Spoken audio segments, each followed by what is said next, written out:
बिस्मिल्लाहिर्रहमानिर्रहीम, अस्सलाम वालेकुम। मैं हाफिज़ मोहम्मद काशिफ और आप देख रहे हैं मेरा channel technical information portal. Friends, tax return file करते हुए 10 ऐसी मिस्टेक्स हैं जो लोग करते हैं जिनकी वजह से नुकसान उठाते हैं, पेनल्टीज़ भी लग जाती हैं, उनका जो राइट्स होता है वो भी क्लेम नहीं कर पाते।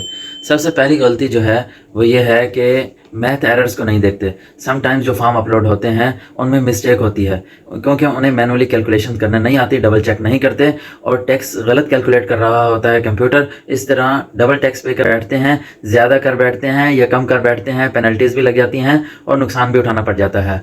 दूसरे नंबर पर फॉर्म को ठीक सिलेक्ट नहीं करते। मीन्स कि आपकी बिजनेस इनकम है, आपने सैलरीड पर्सन वाला फॉर्म चूज़ कर लिया है, अब वो सैलरीज इस फॉर्म में मस्ट मांगेगा कि आप सैलरी अपनी पुट करें, अदरवाइज सबमिट नहीं करेगा। तो समटाइम्स लोग कह रहे होते हैं कि सैलरी क्यों मांग रहा है जबकि हमसे सैलरी देनी ही नहीं है, हमारी सैलरी इनकम ही नहीं है। तो करेक्ट फॉर्म चूज़ करें और तभी आप टैक्स रिटर्न फाइल करें, अदरवाइज आपको प्रॉब्लम्स का सामना करना पड़ेगा। तीसरा नंबर पर फाइलिंग स्टेटस गलत अपलोड कर देते हैं। नॉन रेजिडेंट पाकिस्तानीज भी होते हैं, रेजिडेंट पाकिस्तानीज भी होते हैं।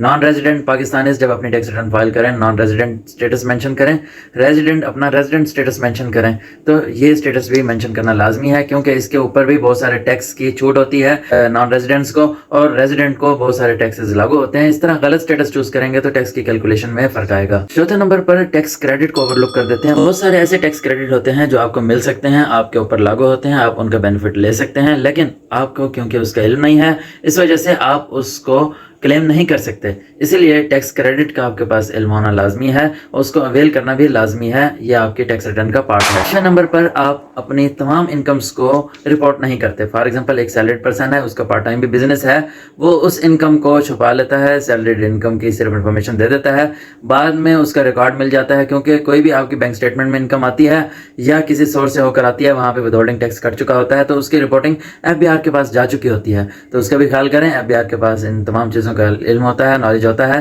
तो आपको बाद में पेनल्टी का सामना करना पड़ सकता है, बाद में आपको ऑडिट का सामना करना पड़ सकता है, बहुत सारे मसाइल आपके साथ हो सकते हैं। 6 नंबर पर आपने अपनी टैक्स रिटर्न्स जो है वो टाइमली सबमिट करनी है। टाइमली सबमिट नहीं करेंगे आपको सरचार्ज लगेगा, आपका नाम एक्टिव टैक्स पेयर लिस्ट में नहीं आएगा, आपको उसके बेनिफिट नहीं मिल सकेंगे। और इसके बाद आपने अपना जो रिकॉर्ड है वो अप टू डेट रखना है, उसके एविडेंस रखने हैं, जो भी चीज़ आपने रिपोर्ट करनी है, ताकि कल को आपसे कोई चीज़ का एविडेंस क्लेम करे FBI, तो कोई भी बात करे आपके पास एविडेंस अप टू डेट होने चाहिए, आपके पास फाइल होनी चाहिए, सॉफ्ट भी हार्ड भी, और उस रिकॉर्ड के बेस पे, एविडेंस के बेस पे अपनी टैक्स रिटर्न फाइल करें, ना कि आपने हवाई फायर करने हैं।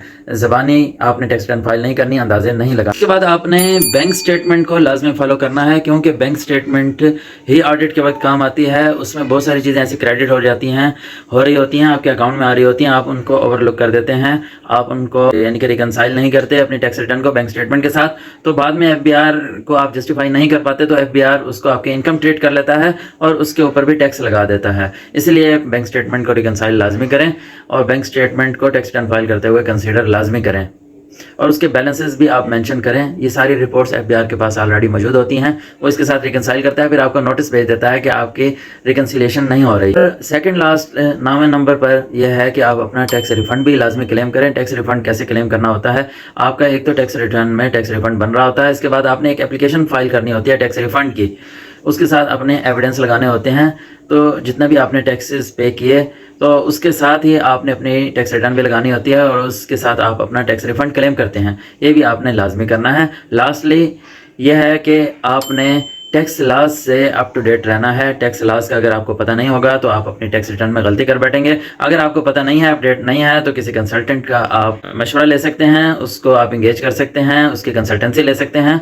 तो हमारे चैनल से भी आप रहनुमाई ले सकते हैं, हम भी टैक्स लॉज भी शेयर करते रहते हैं, व्हाट्सएप चैनल भी है, फेसबुक पेज भी है, और आप हमारे साथ भी टच रह सकते हैं, हमसे भी गाइडलाइन ले सकते हैं।